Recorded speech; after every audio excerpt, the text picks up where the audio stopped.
राहुल को कभी शक नहीं था कि नेहा उससे दूर जा रही है। नेहा पहले हर छोटी बात उसके साथ शेयर करती थी।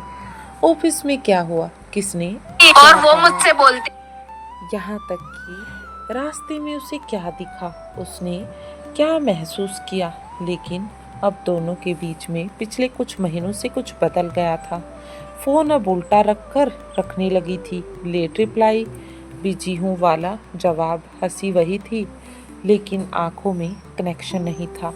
राहुल ने खुद को समझाया कि शायद मैं ओवर थिंक कर रहा हूँ, लेकिन एक दिन उसने नोटिस किया कि नेहा इमोशनल बातें अवॉइड कर रही है। फ्यूचर की बात आते ही टॉपिक को चेंज कर रही है। और फिर उसे उस सच का पता चला, धोखा अचानक नहीं होता बल्कि वो धीरे धीरे होता है। बस हम उसे समझ नहीं पाते। उसके लिए सिग्नल पहले आते हैं, बस हम देख नहीं पाते। एक महिला धोखा देने से पहले ये 5 संकेत जरूर देती है।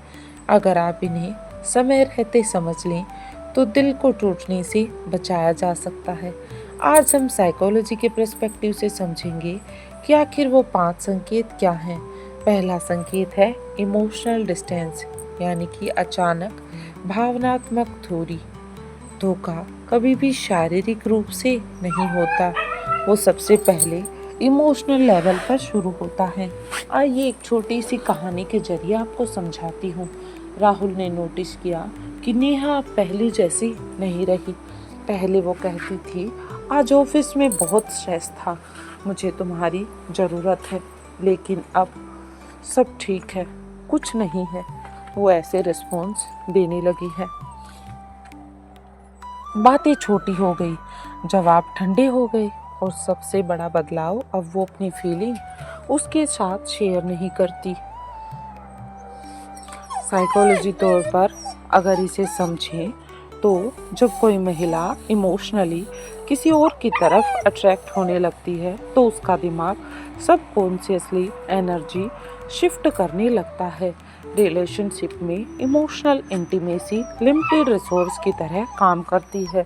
अगर वो अपनी इमोशनल बातें, स्ट्रगल, ड्रीम्स किसी और के साथ शेयर कर रही है तो नेचुरली पार्टनर के साथ इमोशनल इन्वेस्टमेंट कम हो जाती है।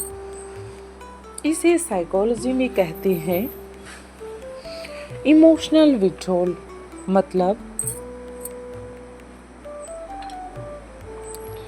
शरीर रिलेशनशिप में है लेकिन दिल धीरे धीरे उस सिचुएशन से बाहर निकल रहा है। अब बात करते हैं कि आखिर इन साइन को कैसे पहचानें। अब वो डीप बातें बंद कर देगा, फ्यूचर की प्लानिंग को अवॉइड करेगा। तुम ओवर रिएक्ट कर रही हो वाला डिफेंस मोड अपनाएगा। फिजिकल प्रेजेंस है लेकिन इमोशनली कनेक्शन बंद हो जाएंगे। और सबसे खतरनाक चीज़ पता है क्या है? वो आपसे लड़ाई भी कम कर देगी। क्यों? क्योंकि जब इंसान इमोशनली इन्वेस्ट करता है तभी लड़ता है, लेकिन जब फर्क पड़ना बंद हो जाए तो धीरे धीरे शिकायत भी बंद हो जाती है। और सबसे इम्पोर्टेंट बात यह है कि हर इमोशनल डिस्टेंस का मतलब धोखा नहीं होता। कभी कभी हमारी लाइफ में स्ट्रेस, डिप्रेशन या पर्सनल स्ट्रगल भी इसके कारण हो सकते हैं। लेकिन अगर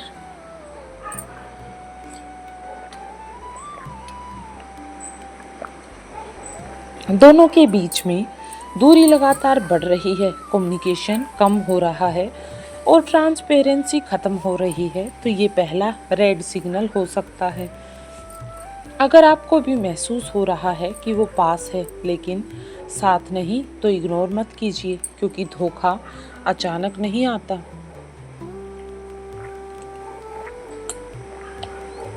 इसके लिए दिल पहले दूर जाता है और दिमाग बाद में। दूसरा संकेत है अचानक प्राइवेसी बढ़ना या फिर फोन बिहेवियर चेंज होना। राहुल ने एक और बदलाव नोटिस किया। पहले नेहा का फोन हमेशा टेबल पर पड़ा रहता था, पासवर्ड भी उसे पता था, कोई छुपाने जैसी कुछ नहीं था। लेकिन अब फोन हमेशा साइलेंट, स्क्रीन हमेशा उल्टी, नया पासवर्ड लेट नाइट चैट, लेकिन कोई मैसेज नहीं। राहुल ने पूछा, कुछ छुपा रही हो, कुछ प्रॉब्लम चल रही है क्या? लेकिन नेहा बोली, तुम्हें मुझ पर भरोसा नहीं है क्या? और यहीं से कंफ्यूजन शुरू हुआ। साइकोलॉजी एंगल से अगर हम बात करें तो जब कोई व्यक्ति इमोशनली या मेंटली किसी और से जुड़ने लगता है तो वो अपने प्राइवेट स्पेस की बाउंड्रीज अचानक स्ट्रॉन्ग करने लगता है। साइकोलॉजी में से कहते हैं सीक्रेसी बिहेवियर। धोखा देने से पहले दिमाग दो हिस्सों में बंट जाता है, रिलेशनशिप को बचाना, नया कनेक्शन एक्सप्लोर करना। ये दोनों ही सेम बात है। इस गिल्ट को बैलेंस करने के लिए इंसान प्राइवेसी बढ़ाता है, फ़ोन प्रोटेक्ट करना या फिर चैट डिलीट करना, नोटिफिकेशन हाइड करना। ये सब गिल्ट मैनेजमेंट के तरीके हैं। इंसान अपने आप को छुपाकर कहीं ना कहीं बचाना चाहता है। ये रेड फ्लैग सिग्नल है जब आप फ़ोन पहले से ज़्यादा गार्डेड रखें, कॉल लेने के लिए दूसरे कमरे में जाना पड़े या फिर सोशल मीडिया पासवर्ड चेंज करना पड़े और अचानक से मेरी पर्सनल स्पेस की बात ज़्यादा करना, हर बात पर पर्सनल स्पेस का नाम लेना। ध्यान रहे, हेल्दी प्राइवेसी और सस्पिरियस सीक्रेसी अलग चीज़ें हैं।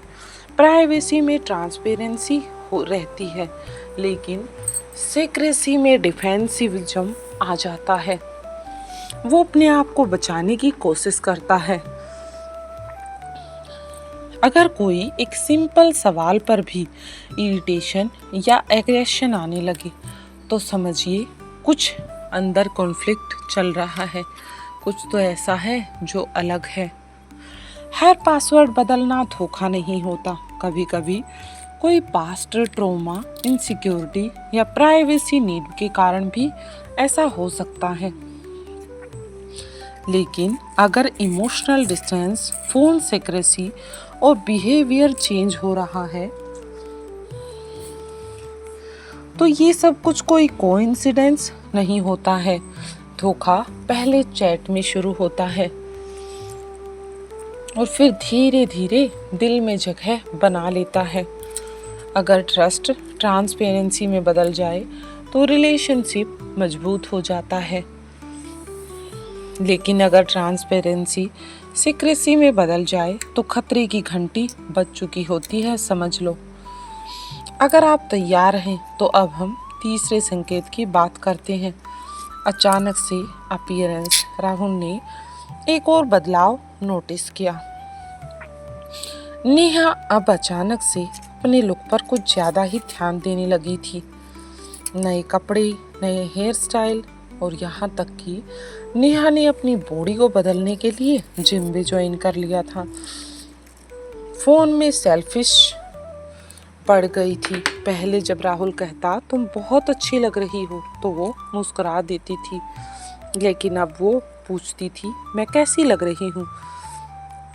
लेकिन अब ये सवाल राहुल से कम और दुनिया से ज़्यादा था।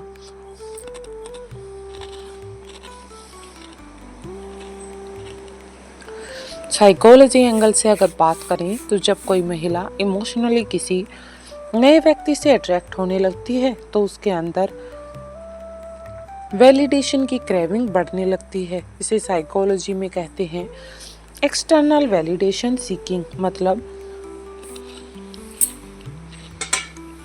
उसे अब अपने पार्टनर से ज़्यादा एक्साइटमेंट नए अटेंशन में मिलने लगता है। नया अट्रैक्शन डोपामाइन रिलीज करता है और डोपामाइन इंसान को energetic, excited, appearance conscious mind बना देता है। इसलिए अचानक ग्लो अप, एक्स्ट्रा एफर्ट या सोशल मीडिया एक्टिविटी बढ़ना शुरू हो सकता है। एक रेड फ्लैग ये भी है कि अचानक बहुत सजना संवरना, लेकिन पार्टनर के साथ नहीं। सोशल मीडिया पर एक्टिविटी बढ़ाना, किसी स्पेसिफिक जगह इवेंट के लिए एक्स्ट्रा एफर्ट डालना, और कॉम्प्लीमेंट की क्रेविंग करना। सबसे सब्टल साइन क्या है?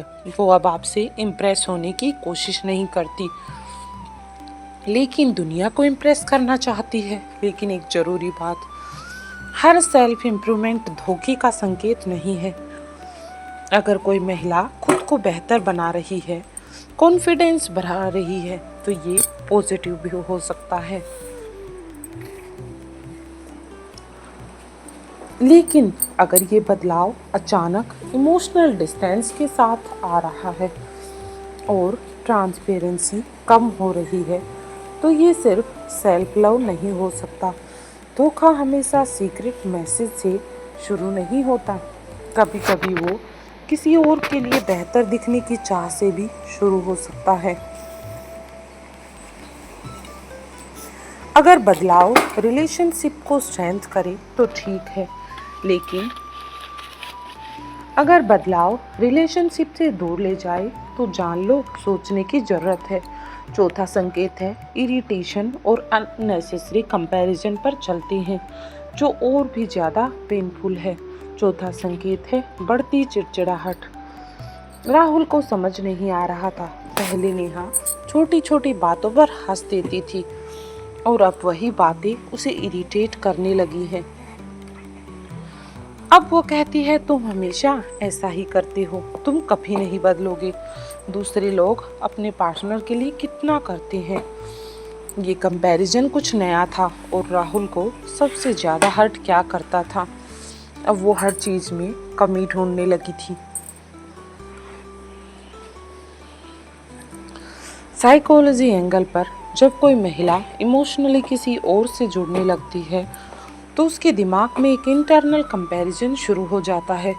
इसे कहते हैं कोग्निटिव जस्टिफिकेशन। मतलब अगर वो धोखा देने की तरफ बढ़ रही है तो उसका दिमाग उसे गिल्ट से बचाने के लिए रीज़न ढूंढता है। और वो रीज़न क्या होता है?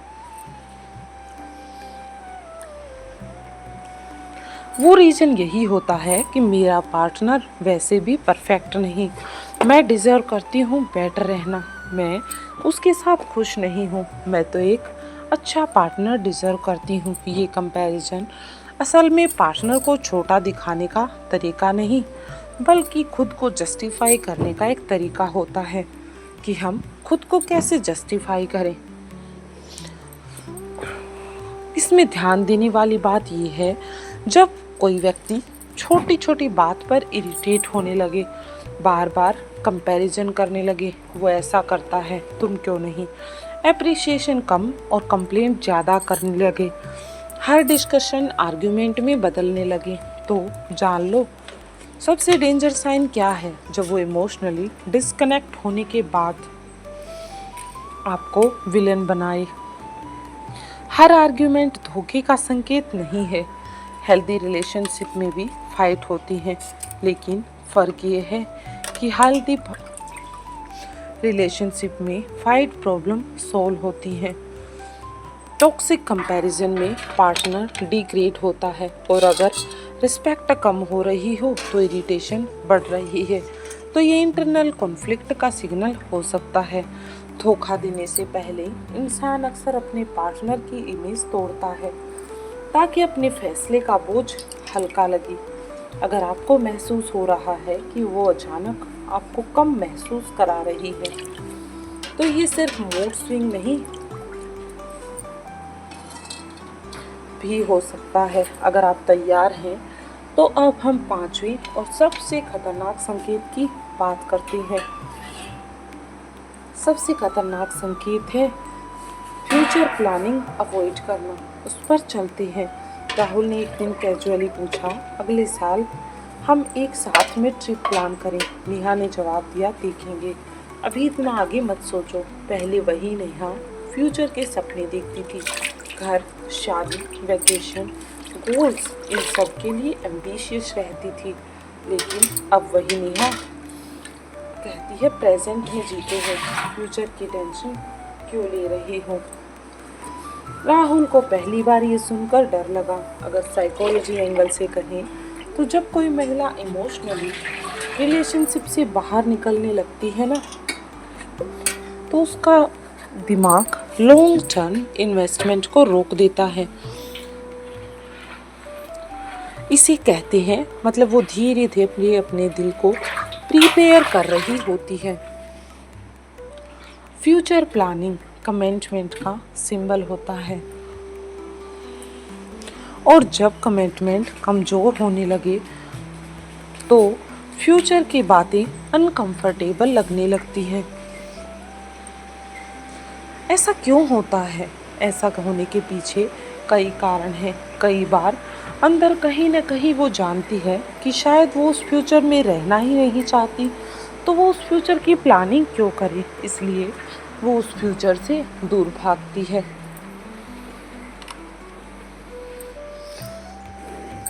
कभी कभी रिश्ते में शादी या लॉन्ग टर्म डिसीजन से दूर भागना, कमिटमेंट की बात अवॉइड करना और फ्यूचर गोल पर इंटरेस्ट कम, देखेंगे पता नहीं अभी नहीं जैसे जवाब मिलना, रिलेशनशिप को सीरियस लेवल देने से बचाना। और सबसे पेनफुल साइन पता है क्या है? जब वो आपके साथ फ्यूचर इमेजिन करना बंद कर दे लेकिन खुद की लाइफ प्लान करती रहे। हर बार फ्यूचर अवॉइड करना धोखा नहीं होता। कभी कभी कैरियर स्ट्रेस, फैमिली प्रेशर या पर्सनल कंफ्यूजन के कारण भी हो सकता है। लेकिन अगर emotional distance, phone secrecy, appearance change, irritation and comparison और अब फ्यूचर अवॉइड, ये सब एक साथ हो रहा है तो ये सिर्फ फेज नहीं हो सकता। धोखा अचानक नहीं होता, वो पहले दिल में दूरी लाता है, फिर बातों में सिक्रेसी और फिर धीरे धीरे बिहेवियर में बदलाव।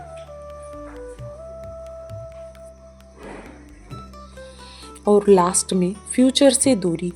अगर आपको ये 5 संकेत दिख रहे हैं तो पैनिक मत कीजिए। सबसे पहले कम्युनिकेट कीजिए, एक्सक्यूज नहीं डिस्कस कीजिए, क्योंकि कभी कभी रिश्ता बच सकता है। धोखा सिर्फ तब नहीं होता जब आप किसी को किसी और के साथ पकड़ लें। धोखा तब शुरू होता है जब दिल में आपकी जगह कम होने लगे। लेकिन हर दूरी का मतलब बेवफाई नहीं होता, हर बदलाव का मतलब धोखा नहीं होता। और कभी कभी रिश्ते चिल्ला नहीं रहे होते, बस मदद मांग रहे होते हैं। अगर आपको ये 5 संकेत दिख रहे हैं तो आपके पास 2 रास्ते हैं। या तो चुप रहकर धीरे धीरे टूट जाइए या हिम्मत करके सच का सामना कीजिए। एक्सक्यूजेशन मत कीजिए, कम्युनिकेशन कीजिए, क्योंकि मजबूत रिश्ते शक से नहीं सच और बातचीत से बचते हैं। और अगर सच में धोखा है तो एक बात याद रखिए, आपकी कीमत किसी की बेवफाई से कम नहीं हो जाती, बल्कि जिसे आपकी वैल्यू समझ नहीं आई वो आपकी किस्मत नहीं था। अगर इस वीडियो में आपने अपने रिश्ते की जरा सी भी झलक देखी तो इसे इग्नोर मत कीजिए। कमेंट में लिखिए, मैं सच का सामना करने के लिए तैयार हूँ। और अगर आप ऐसे साइकोलॉजी बेस्ड ऑनेस्ट कंटेंट चाहते हैं तो चैनल को सब्सक्राइब कर लीजिए, ताकि आने वाली वीडियो का नोटिफिकेशन भी आपको यहाँ मिल सके। क्योंकि यहाँ हम रिश्तों की सच्चाई बिना शुगर कोट किए बात करते हैं। याद रखिए, आप हमसे हैं, हम आपसे।